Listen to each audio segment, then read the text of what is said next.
everyone. Please be seated. Thank you all very much for being here. Joining me up here are our Chief Legislative Officer, Chris Schenk, our Deputy Chief of Staff, Tiffany Robinson, Secretary Ellington Churchill of the Department of General Services, and Kiefer Mitchell, who is a Senior Advisor to the Governor. I want to welcome all of the other folks that are joined us here, representatives from the Maryland State Board of Education, as well as representatives from the local boards in Baltimore County, Howard County, Prince George's County, and all of the parents and teachers, and most importantly, right up here in the front row, students from Baltimore City Collegiate School who are joining us this morning. Let's give them a big round of applause. Thank you, guys. Thank you. Along with them is the school's Executive Director, Jack Pinnell. And I want to thank you for being here. I have always believed very strongly that every single child in Maryland deserves access to a great education, regardless of what neighborhood they happen to grow up in. From day one, education has been our administration's top priority. We have provided record funding for education 3 years in a row. And with our upcoming budget, we will do so again for the 4th consecutive year. We are proud to have some of the best schools in America, but unfortunately, far too many deserving children continue to be stuck in schools that are consistently and persistently failing them year after year. Last year, despite the dire warnings of the Maryland State Department of Education and the Maryland State Board of Education, the legislature voted to override my veto of a terrible bill that they called the Protect Our Schools Act. But in reality, it was the Protect Our Failing Schools Act. The misguided bill makes it nearly impossible to fix failing schools. It also prohibits any real improvements to persistently failing schools. It makes it almost impossible to comply with federal law. ESSA, the Every School Succeeds Act, which is a great program that came from the Obama administration's effort to fix failing schools all across America. The actions of the legislature directly threaten Maryland's well-earned reputation as a national leader in education. And the bill that I vetoed, and which they overrode, is unfortunately now state law, despite the very strong objections to nearly anyone that was dealing with facts and reality. As a result, it now has forced Maryland to become the second weakest education accountability system in the United States of America. Maryland is now only allowed to count academic performance as 65%, which does not meet federal accountability standards. Most states have academic performance measures which are counted between 75 and 95%. This reckless law is propelling our schools into a race toward the bottom. Now, this isn't about politics. This is about our children and their future.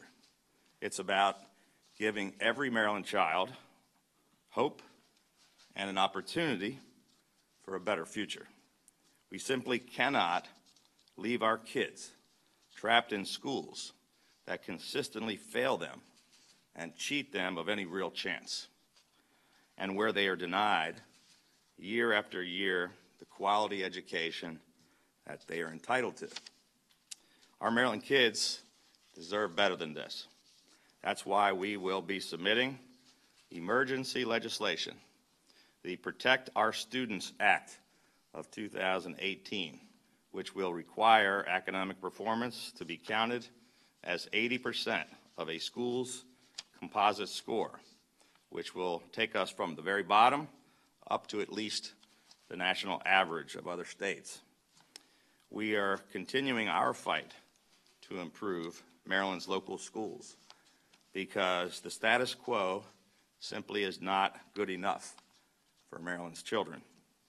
We will also continue our fight for accountability in our local education systems. Parents, students, and teachers are rightfully outraged that our children are being cheated in places like Baltimore County, Howard County, Prince George's County, Washington County, Montgomery County, Baltimore City, and other jurisdictions across the state. And after repeated allegations of wrongdoing, corruption, and exploitation, citizens are losing confidence in the leadership of our local education systems. Last month, a Baltimore County principal pleaded guilty to 2 counts of felony theft. There have recently been calls for an investigation and an audit into improprieties by the current Baltimore County school superintendent and the man that she replaced, regarding both of them being paid and failing to report being paid by the firm that received more than $200 million in contracts for the purchase of digital devices and software. The NAACP and frustrated teachers and parents have repeatedly called for change and for action when it comes to the school leadership or lack of leadership in Prince George's County. The Prince George's County delegation to the House of Delegates unanimously requested that the state investigate widespread allegations of grade fixing, corruption, and the results of the audit that the state did are extremely troubling. And now, people all across the county are calling for the chairman of the school board and the school superintendent in Prince George's County to be fired. More than 5,000 students had their grades changed after the grading cutoff date, and students all across the county who were either ineligible or lacked the proper documentation to graduate, with absence rates of over 40%. Hundreds of students graduated, even though they missed more than 50 days of class. Recent investigative reporting discovered 6 Baltimore City schools where not one single student was proficient in any state testing, and 13 city high schools that did not have one single student who was proficient in math. One school administrator said that 70% of the middle and high schools in the city are changing grades to make the schools appear better on paper. There's been concern and scrutiny in Montgomery County over some school board members who were misusing their government-issued credit cards. There were thousands of dollars in inappropriate meal expenses, which were paid for by Maryland taxpayers. In Washington County, a local school board member was removed after harmful and unprofessional comments on social media. In Howard County, a dozen schools tested for mold, but school officials neglected to inform parents or the school community, and then continued to deny and cover up that problems existed. The problem was so bad at one Howard County school that several students and teachers became ill and required hospitalization. Nearly the entire school board was replaced in the last election, and the school superintendent was fired. In Baltimore County and Baltimore City, officials have continually failed to handle the problems, the repeated air conditioning and heating problems for years in their schools. I want to personally commend Mayor Pugh for taking decisive action this past weekend to try to address the issues in her school system, because with the frigid temperatures that our state is experiencing, we all agree that it is completely unacceptable, particularly when, according to a recent report by the Baltimore Sun, city schools have returned $66 million in state funding for building repairs, much of which was specifically to fix failing HVAC systems, because the projects have been repeatedly prioritized and have been repeatedly funded by the state and then completely mismanaged by the city school system. Unfortunately, there are people who just want to play politics with these issues rather than focusing on our kids. Some who are continually disseminating blatantly false information regarding funding in the schools, particularly in Baltimore City.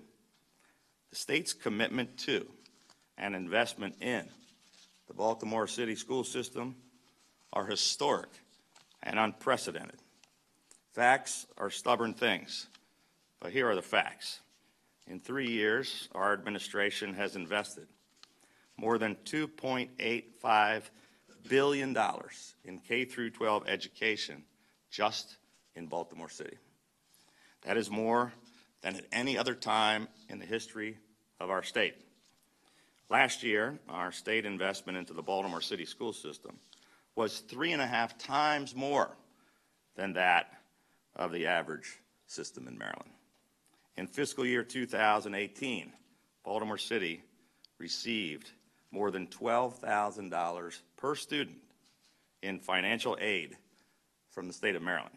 That is nearly double the statewide average for all the other jurisdictions. Baltimore City Schools funding is the 4th highest per pupil funding of all of the 13,500 school systems in America, meaning that there are only 3 systems in the entire country that receive higher school funding than the Baltimore City Schools. For the past 2 years, our state budget has provided funding that goes far above and beyond the formulas which were set in law by the legislature and the previous governor. Just for Baltimore City, in fiscal year 2018, we added nearly $24 million more than the city would have received under the formulas set by the legislature. The city itself, however, has drastically underfunded their schools, while the state has consistently bailed them out. Shockingly, in their last fiscal year, Baltimore City adopted a budget where only 10% of their general fund spending went towards K-12 education. It's outrageous. The statewide average is more than 40%, and some jurisdictions spend over 50 or 60% of their entire local budgets on K-12 education. Baltimore City schools spend more on administrative costs, over $1,600 per student, than any other school system in the United States of America. This is money that never makes it to the classrooms, never makes it to our kids. The decades of underfunding by city leaders has been exacerbated by their woeful mismanagement by the city school board of the state funding that they have been granted. When it comes to the problems in our local school systems, it is not a funding issue. It's an accountability and management and competency issue. We simply cannot allow children to be punished year after year because their adult leaders are failing. This year, our fiscal year 2019 budget, which we will submit next week, will again provide record education funding, including an additional $11 million more than the legislative funding formulas say they should have, just for the Baltimore City schools. And every single school system across the entire state of Maryland will see increased investment by the state in this next budget. However, we are going to require accountability from these school systems. Because of the immediate horrendous failing HVAC systems crisis in Baltimore City, immediately today we are providing an additional $2.5 million in emergency discretionary funding from the state's catastrophic event account to be overseen by the Department of General Services to address the crisis of ensuring that repairs to the heating and air conditioning systems in the Baltimore City schools get done. Let me be clear. This is not to reward the people responsible who have failed. This funding is literally about saving kids from freezing in winter and from sweating and being hospitalized during the warm weather. This is an issue at the Board of Public Works, a bipartisan body, and Comptroller Francho and I have been sounding the alarm bell on for 3 years, trying to force the local school systems to take these problems seriously. Baltimore City's children, Baltimore County's children, in fact, no child in the state of Maryland should ever have to suffer because of the failures of the responsible adult leaders who have repeatedly failed them over and over and over again. There seems to be a persistent and alarming lack of accountability in local education systems all across the state, and it cannot and will not be tolerated by our administration. Not addressing it would mean failing Maryland taxpayers and, more importantly, failing our children, especially the ones who need our help the most. Our state spends more than $6 billion every single year on K through 12 education. We have shattered records on education funding now for 4 years in a row. And with that kind of state taxpayer money invested in the local school systems, taxpayers, parents, teachers, and especially students have a right to expect, and they deserve, more accountability, better local management, and the strongest possible oversight.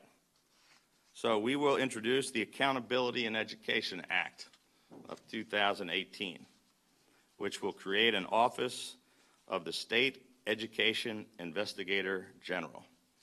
This new education IG will be an independent unit of the Maryland State Department of Education. The new IG will be independently appointed by a commission, which will consist of appointments made jointly by the governor, the president of the Senate, and a speaker of the House.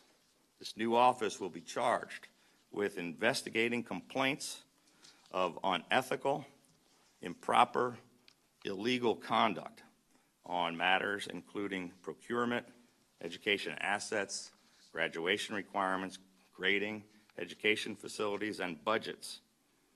It will impact individuals employed by the State Department of Education, by any county board of education, any appointed or elected members of a county board of education, and any person or entity associated with the provision of products or services to the State Department of Education, any county board of education, or any school.